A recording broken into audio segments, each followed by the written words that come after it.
E aí, meus queridos e queridas, aqui é o professor Pedro Ivo e nós vamos hoje falar sobre eletromagnetismo. A história do magnetismo vem bem antes do que a gente vai comentar agora, mas a gente vai se adequar e se prender a essa época. Observadores e estudiosos da Grécia Antiga, eles observavam que uma pedra tinha capacidade de atrair objetos ferrosos quando eram aproximados dessa pedra. Hoje a gente sabe que essa substância ela é chamada de magnetita, mas hoje conhecemos também e chamamos essa pedra, que tem essas propriedades, essas características de atrair esses materiais ferrosos, de ímã. Antigamente, nessa época e muito depois, era entendido que o magnetismo e a eletricidade eram materiais, possuíam características distintas, Mas hoje a gente percebe que elas possuem a mesma entidade, elétrica, ou seja, cargas elétricas. Qual é a diferença, então, do magnetismo e da eletricidade se todas vêm da mesma entidade, se todos vêm do mesmo princípio que é a carga elétrica? A diferença é que quando a gente tem cargas elétricas e essas cargas elétricas elas estão em repouso, a gente tem apenas um processo elétrico acontecendo ali. Mas quando a gente tem cargas elétricas e essas cargas elétricas provocam uma movimentação, produzindo assim uma corrente elétrica, alguns fenômenos acontecem nesse processo de corrente elétrica. Um deles é um fenômeno magnético, onde a gente tem então cargas elétricas em repouso, apenas eletricidade, cargas elétricas em movimento, tendo processos elétricos sendo estudados e também magnetismo sendo atuado ali. Então, já que a gente já começou com o que é um ímã, aqui a gente tem uma representação de um ímã, onde o ímã ele tem a seguinte característica: o ímã ele possui o que a gente chama de ele possui dois polos, dois polos magnéticos, onde esses polos eles foram nomeados de seguinte maneira, com um polo norte e um polo sul, Então, todo ímã, essa é a primeira característica de um ímã, é que todo ímã ele possui um polo norte e um polo sul, independente de seu formato, de suas características, suas dimensões. Um exemplo é como foi a descoberta desses polos. Identificavam que um ímã ele possuía polos quando ele tinha um processo meio que retangular, e aí quando aproximado a animalhas de ferro, a poeiras de ferro, essas poeirinhas de ferro elas eram atraídas para suas extremidades, para esse sistema bem parecido aqui. Então eram atraídos mais para pontos mais específicos, Ou seja, a gente chamou esses nomezinhos de polo.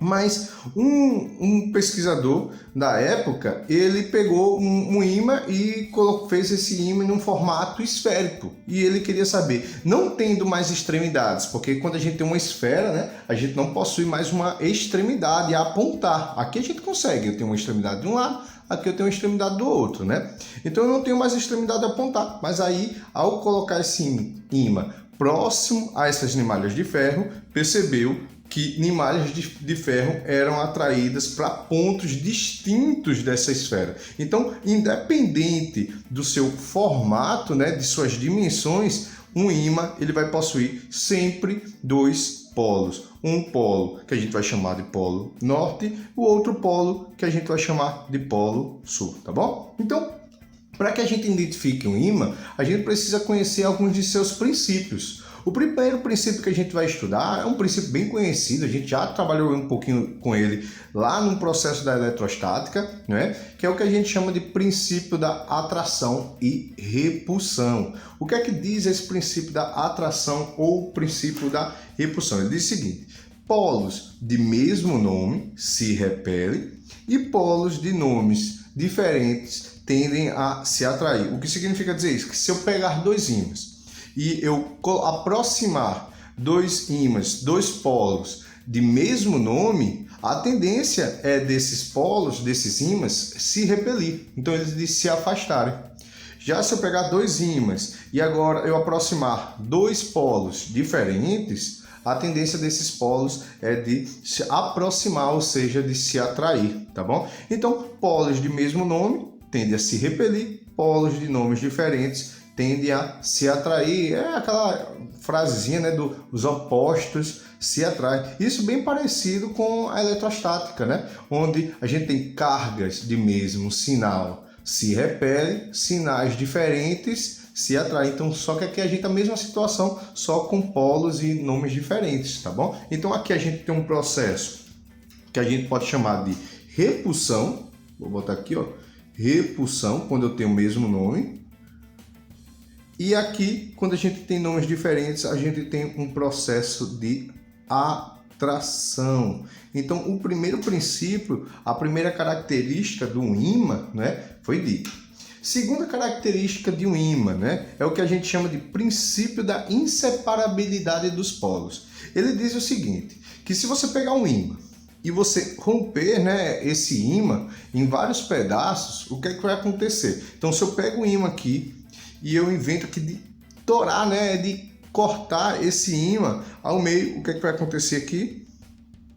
Olha o que acontece quando eu quebrei esse ímã ao meio, né? O que é que aconteceu? A parte direita, né, no caso a parte esquerda, desculpa, que era apenas um polo norte, a gente observa que agora eu tenho um polo norte e um polo sul, e a parte da direita, que era apenas o polo sul, agora eu tenho um polo norte e eu tenho um polo sul. O que significa dizer isso? Que se você romper um ímã, torando um ímã, cortando um ímã, separando esse ímã, significa que a gente vai ter, após essa divisão, novos ímãs. Então, se você separar ao meio um ímã, a parte norte do sul, esse ímã aqui, que era norte, ele vai virar um novo ímã, tendo um polo norte e um polo sul. Esse ímã aqui, que era sul, ele vai virar um novo ímã, tendo um polo sul e tendo um polo norte. Pois um ímã, para ser ímã, é necessário, qual é a primeira característica dele? Que ele possua dois polos. Então, se você separa um ímã ao meio, ele vai ter sempre dois polos. Isso vai se criar aqui novos polos. E se eu dividir mais esse ímã, ele ainda vai virar novos polos, vão criar novos polos, virando novos ímãs, até que ele vire micro ímãs, sempre tendo dois polos, um polo norte e um polo sul, com essa separação, tá bom? Beleza?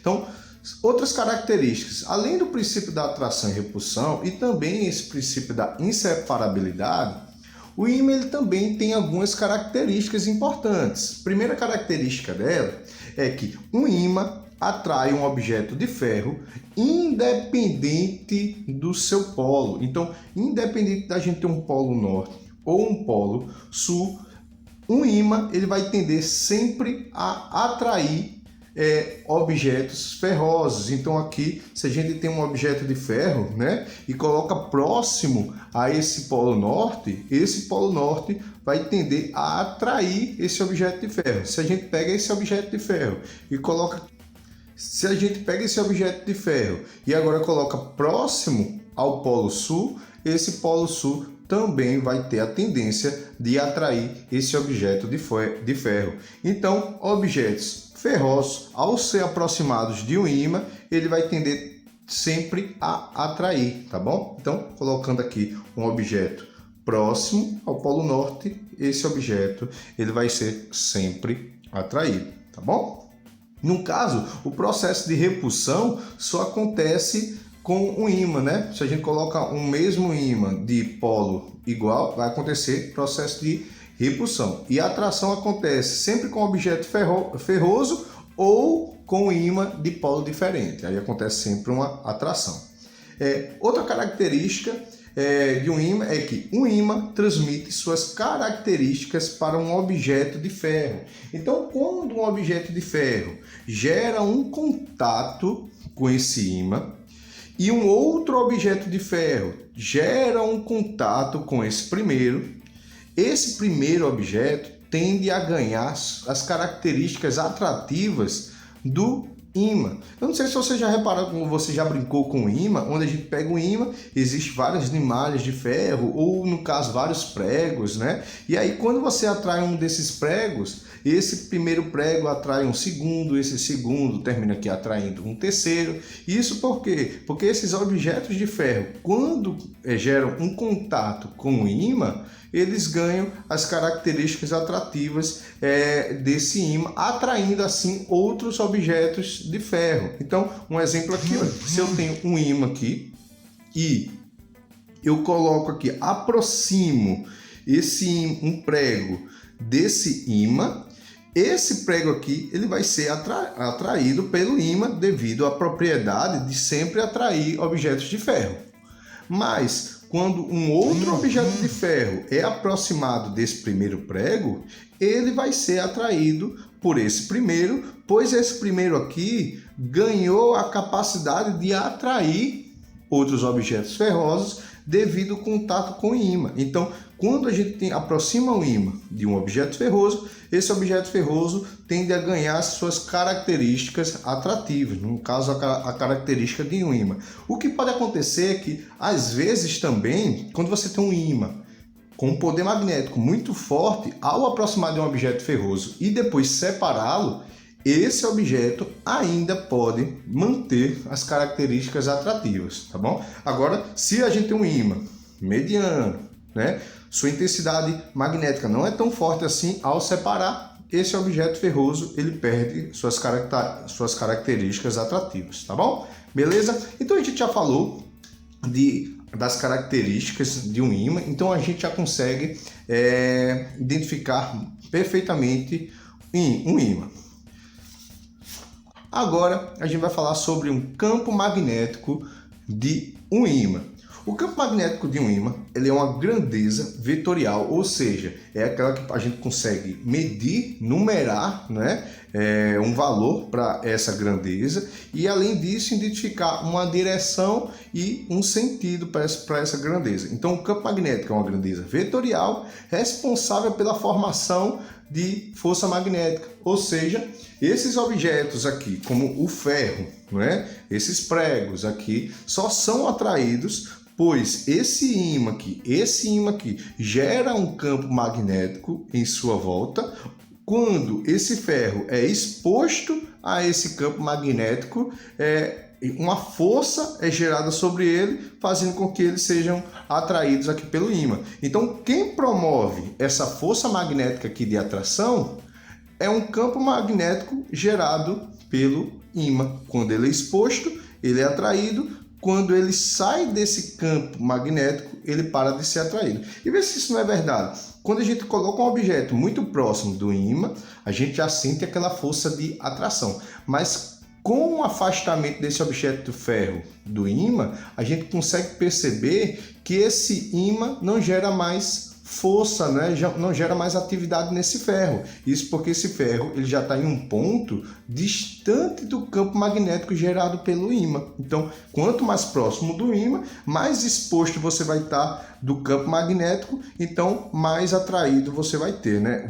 Você vai estar, ou seja, mais força magnética você vai ter atuando aí no objeto. Então, se campo magnético é uma grandeza vetorial, né? Então ela tem direção e sentido, como a gente falou. Como é que a gente pode falar que é essa direção e sentido? De duas formas. Quando a gente tem um polo, um ímã, e esse polo desse ímã, ele é norte, significa dizer que ele possui um campo, onde esse campo a gente vai chamar de campo de afastamento. Bem parecido com a ideia que a gente tinha de cargas positivas. Então, todo polo norte provoca um campo de afastamento, né, que sai do polo norte. Já quando a gente tem um polo sul, vou até colocar aqui, né, polo norte, a gente tem um campo de afastamento. Já quando a gente tem um polo sul, a gente vai ter um campo de aproximação. Então, eu vou ter um campo de aproximação agindo aqui sobre esse ímã. Então a gente tem como diferenciar, né, a direção e o sentido desse ímã, sabendo se ele é polo norte ou se ele é polo sul, né? E outra coisa que a gente precisa identificar é a seguinte: vamos considerar aqui, vou chamar aqui de B1 o campo aqui, e vou considerar aqui um ponto aqui que eu vou chamar de B2. Então eu tenho dois campos, né? O que é que acontece? Como é que eu posso identificar a intensidade magnética desses campos? Quem é o campo mais forte e quem é o campo mais fraco? Existe uma seguinte situação que eu já tinha falado para vocês lá em eletrostática. A intensidade do campo depende da concentração de linhas magnéticas, né? Ou seja, quanto mais concentradas essas linhas, maior vai ser a intensidade do campo magnético. E quanto mais afastadas essas linhas estão, quanto menos concentradas, né? Quanto menor for a densidade desse campo, mais fraco vai ser esse campo magnético. Você concorda que no ponto B2, as linhas elas estão mais próximas, estão mais unidas, né? Já no campo B1, você percebe que as linhas elas estão mais afastadas. Então, o que eu posso afirmar? Que o campo B1, né, possui uma intensidade magnética menor do que o campo magnético B2, tá bom? Da mesma forma aqui, vou considerar aqui que eu tenho um campo que eu vou chamar de B3 aqui, e aqui, nesse ponto aqui um pouquinho mais afastado, eu tenho um campo que eu vou chamar de B4. O que é que eu posso afirmar? Como B3 aqui, ele possui uma região onde as linhas estão mais aproximadas, né, do que na região 4, olha, onde as linhas são mais afastadas. Olha aqui a aproximação das linhas e olha aqui como é a aproximação das linhas, né? Então eu posso afirmar que no ponto B3 eu tenho uma região de maior intensidade. Opa, fiz errado aqui. Eu tenho uma região de maior intensidade do que a região B4, né? Então, por isso que quando a gente tem um objeto ferroso, e esse objeto ferroso, deixa eu tirar aqui, por isso que quando eu tenho um objeto ferroso, esse objeto ferroso, ele é aproximado aqui, muito próximo do ímã, ele vai ter uma grande força de atração. Mas quando você vai se afastando, né, as linhas de campo magnético vão se afastando também, vão ficando com menor intensidade, então a força magnética que age sobre ele diminui, e aí ele não consegue ter tanta força de atração. Quanto mais próximo, mais forte o campo, mais forte a força atrativa. Quanto mais afastado, mais fraco o campo, mais afastadas estão as linhas, e aí mais fraco a força atrativa, tá bom? Então, para que a gente identifique legal essa relação de um ímã ter um campo de afastamento e um campo de aproximação, a gente pode considerar aqui e explicar um pouquinho a relação da Terra. A Terra, ela possui campo magnético, né? Ela possui um campo magnético. Esse campo magnético ela tem a seguinte característica, né? O campo magnético ele se encontra a 1.600 quilômetros abaixo da Terra, né? E ele parece como se fosse um ímã dentro da Terra. E esse ímã ele tem essas seguintes características. Onde se encontra o norte geográfico da Terra, na verdade, a gente vai ter o nosso sul magnético. E onde se encontra o sul geográfico da Terra, a gente possui o nosso norte magnético. O ímã é como se ele estivesse de cabeça para baixo, ele estivesse inverso. E como é que esse ímã é um ímã gigante no centro da nossa Terra, 1.600 quilômetros abaixo da superfície? Na verdade, a gente não sabe bem o certo de como é formado esse campo magnético da Terra, mas existem vários fatores que indicam essa formação desse campo magnético. O primeiro fator é o que os físicos mais acreditam é que a larva que possui no centro da nossa Terra, ela está em constante movimentação, e essa constante movimentação faz com que cargas elétricas fiquem em movimento, provocando assim um campo magnético. Mas outros estudiosos afirmam que um outro fator para o campo magnético é a rotação do planeta. Isso por pois observando outros planetas com um movimento de rotação maior, né, de maior intensidade, percebe-se que existe também um campo magnético de maior intensidade. Então a gente não sabe bem ao certo como é formado esse campo magnético, mas a gente consegue identificar que o campo magnético ele é o inverso do nosso norte e sul geográfico, e ele também possui uma rotação em relação ao planeta, né? Ele constantemente, a cada, se não me engano, a 5 milhões de anos, ele vai girando, girando, girando até inverter totalmente. Hoje, esse campo magnético ele está a 11 graus do nosso eixo de rotação, do nosso norte geográfico e do nosso sul geográfico. Ele não é bem onde é o norte, existe realmente o sul. Existe, na verdade, uma distância entre esse norte geográfico e esse sul geográfico, onde é uma distância de aqui 11 graus. E como é que acontece isso? Ó? Como eu falei para vocês, a gente tem aqui o norte, né, do polo norte magnético, e aqui eu tenho um polo sul magnético. E aqui, olha, um campo, linhas de campos saem aqui desse campo, né, desse ímã norte, desse polo norte, e depois linhas de campo são aproximados aqui, ó, nesse polo sul, fazendo com que sejam afastados aqui e sejam aproximados aqui. Então o campo ele vai girando, olha, e protegendo a Terra aqui, olha, de radiações solares, fazendo com que ela saia daqui do polo norte, aqui embaixo, se encontrando aqui, ó, se aproximando aqui em cima do que a gente chama do polo sul, tá bom? Beleza? Então, isso daqui é a mesma formação daqui, ó.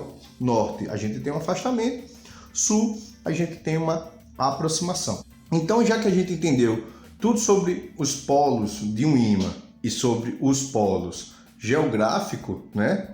O norte geográfico e o sul geográfico, vamos considerar que a gente tem um ímã, e esse ímã, pelo que a gente consegue saber, né?